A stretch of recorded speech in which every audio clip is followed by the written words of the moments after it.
Sim, boa noite. Eu acho que nós demoramos a entender o jogo, entender o adversário e entender a arbitragem. E os times argentinos, não todos, mas alguns, é o estilo de jogo deles, sabe? Não são maldosos, eles são leais, mas eles vão com tudo que tem em cada dividida. E nós demoramos a entender isso, né? Então, no primeiro tempo eles foram mais competitivos do que nós, ganharam as divididas, amarraram bastante o jogo e ainda, para piorar, saíram na frente. Então, quando você tem um empate num jogo assim, já é difícil jogar. Com o resultado adverso, é muito mais difícil, né? Eu acho que a gente estava sem criação no primeiro tempo, e aí pusemos as peças para fazer essa criação. Acho que fomos felizes, criamos mais, encurralamos mais o adversário atrás, fizemos o gol de empate, né? Fizemos as mexidas todas cabíveis e mais ousadas possível, né? Quando a gente tira um lateral para pôr um ponto esquerda, quando a gente tira um zagueiro para pôr um meio armador, você está expondo o time, mas você está mostrando para o jogador que você quer ganhar. E esse espírito eu acho que foi fundamental, passou para a arquibancada e nós fizemos essa virada, que nos dá uma pequena vantagem para o jogo de volta, mas em comparação ao que estava o jogo, é uma vantagem, né? E nós estávamos em desvantagem para jogar o jogo de quinta. Agora é jogo desgastante demais. Os jogadores saem muito cansados, alguns até com pequenas lesões, e vamos avaliá-los aí da melhor forma para a sequência. Concordo com você que o time em algum momento apresenta um sinal de cansaço, porque é natural. A gente está decidindo aí, tem um mês, 10 jogos aí, todo jogo é decisão. E a gente tem que se adaptar o quanto antes a tudo isso, né, sem perder jogador lesionado. Cuca, boa noite. O Atlético, em alguns momentos, fez aí uma eliminatória contra o Flamengo, jogando de uma forma reativa, jogando sem a posse de bola, mas quando o Atlético, em alguns momentos, enfrenta, tendo que impor o seu futebol, o seu jeito de jogar, tem tido muitas dificuldades. O que falta para o Atlético se ajustar ali com a bola em campo, com o Atlético propondo o jogo? Gostaria de te ouvir.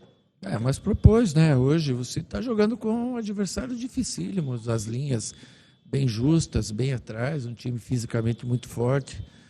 Então você tem as peças, nós usamos tudo que nós tínhamos, ou praticamente quase tudo que a gente tinha, e propusemos o jogo, né? Com o Flamengo aqui no segundo tempo também foi proposto o jogo. Cada jogo é uma estratégia. E a gente tem que entender que esse Godoy Cruz, eles tomaram 2 ou 3 gols no campeonato. Eles fazem poucos gols, mas tomam menos ainda. Porque é uma equipe que marca muito forte. É uma equipe que eu acho que não tinha perdido ainda nessa competição. Então, são todos fatores aí que fazem enaltecer a nossa vitória, por mais difícil que ela tenha sido. Ô Cuca, boa noite, Igor Assunção da 98 FM. Eu queria que você falasse sobre 2 situações. A primeira é a entrada do Renier, né, em 5 minutos praticamente, achou uma assistência maravilhosa para o Hulk, deu uma dinâmica muito boa ali no meio campo, distribuindo bola, brigando muito, utilizando também a força física. E a segunda, em relação à arbitragem de hoje, o pessoal saiu meio revoltado com a arbitragem, colocar um árbitro venezuelano, onde o futebol não é lá a maior força, está longe de ser até a 5ª força do esporte. E para um jogo Brasil e Argentina, não é um tanto quanto complicado? O que acontece? Os jogadores no jogo também não favoreceram a arbitragem, né? Ele me reclamou disso no final. Eu concordo, mas ele foi muito conivente, né, com a amarração do jogo. E eu não acho que por ele ser venezuelano, né, e tem bons árbitros lá, mas hoje ele não teve num grande dia. Ele já apitou outros jogos nossos, lá em Bucaramanga foi ele que apitou e deixou o jogo correr, foi uma correria monstra, mas hoje não.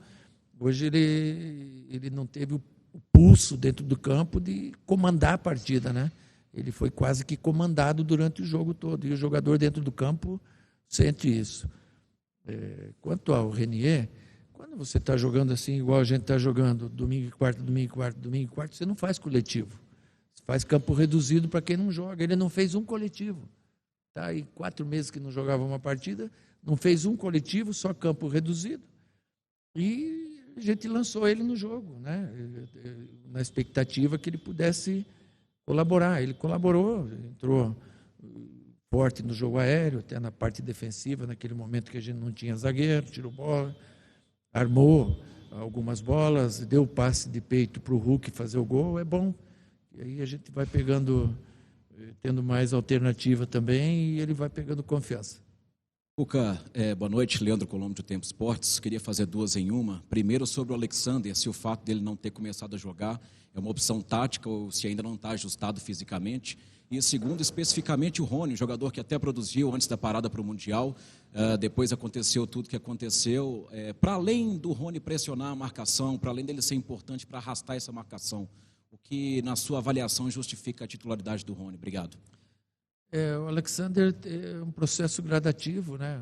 De um jogador que chegou recente, que está merecendo o espaço que ele está conquistando.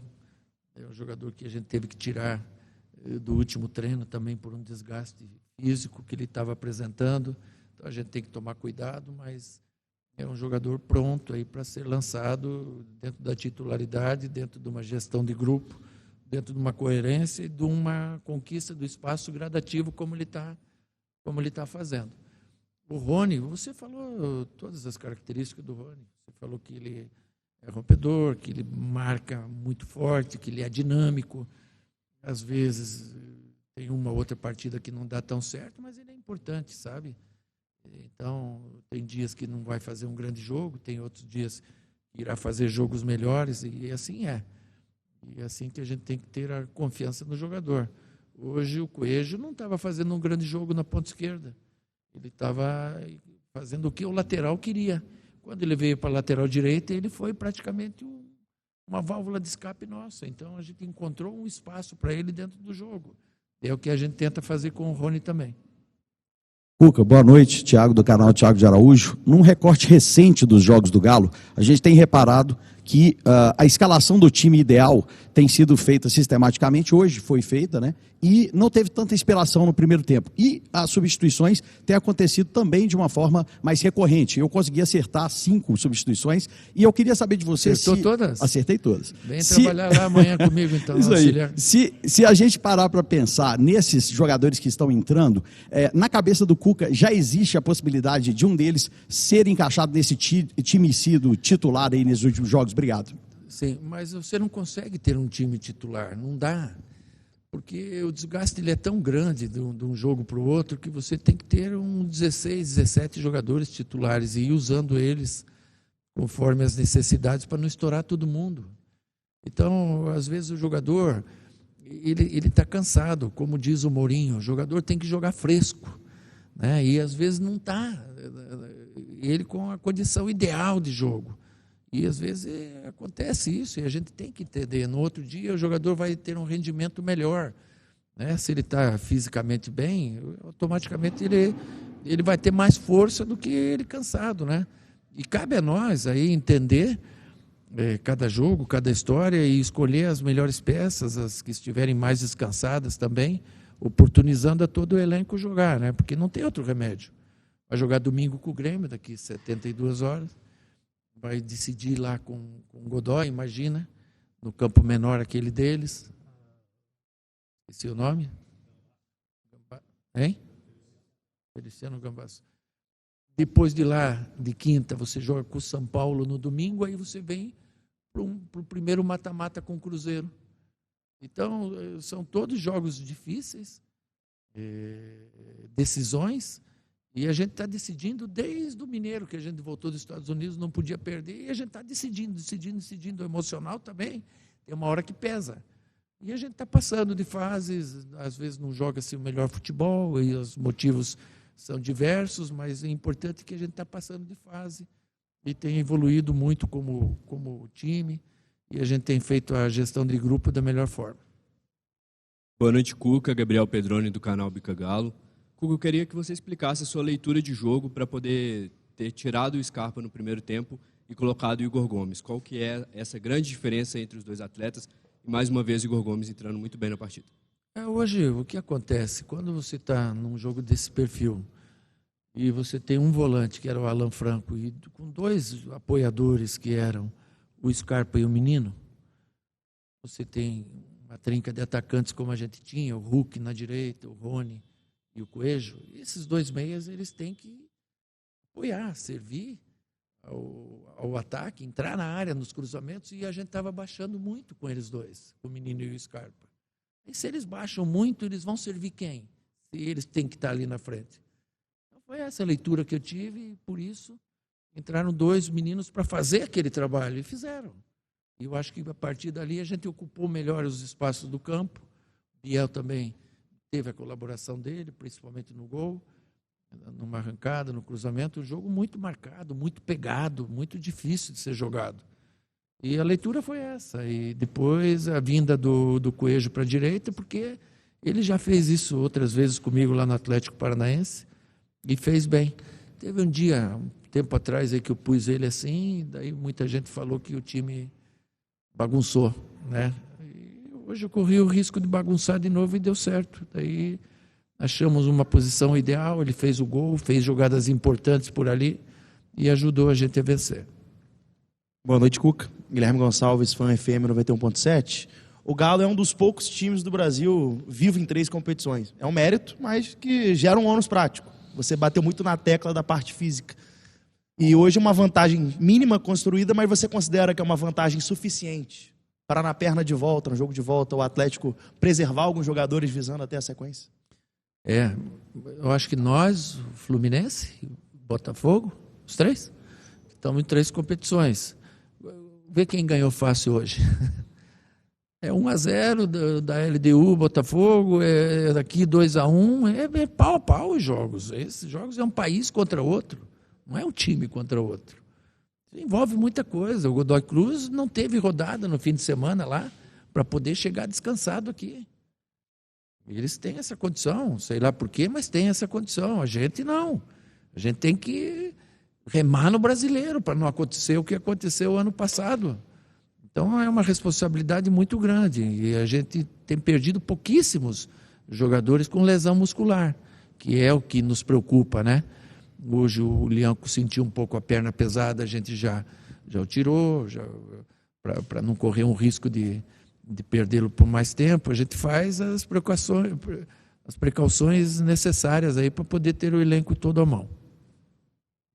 Cuca, boa noite. Max Lopes, do Bate-Fundo Esportivo. Após o Mundial de Clubes, você, em alguns momentos, alguns tropeços, você disse que ia reencontrar um caminho tático para a equipe, né? Remontar a equipe. E a espinha dorsal da sua equipe, desde que você retornou ao Galo, tem sido o Franco, o Scarpa e mais um, ali numa trinca de meio. Às vezes o Gabriel Menino, Vera, né? E acho que o melhor momento tático recente foi quando você fez aquela linha de 3. Em outros tempos também, em outros jogos, perdão, foi quando você fechou com 3 volantes, fazendo o seu tradicional, mas com 3 meias, para ter uma coisa que é tradição sua, é o perde, pressiona, recuperar a bola no campo de defesa. E com esses 4 jogadores, que quase sempre entram na frente, eu tenho sentido a equipe menos combativa, pelo menos recuperando menos, como aconteceu no Maracanã com o Coelho e tudo mais. Você está percebendo essa questão também, tem identificado isso, que talvez essas alternativas sejam mais interessantes para você ter esse pé de pressiona melhor? Então, é assim, eu tenho muitos anos de estrada, né? E às vezes você encontra a equipe sem querer. É um jogo que tem uma necessidade, você põe um jogador aqui ou ali, dá a liga e segue a liga. E quantos times do Brasil que está jogando assim porque deu liga? Não precisa ir longe para ver.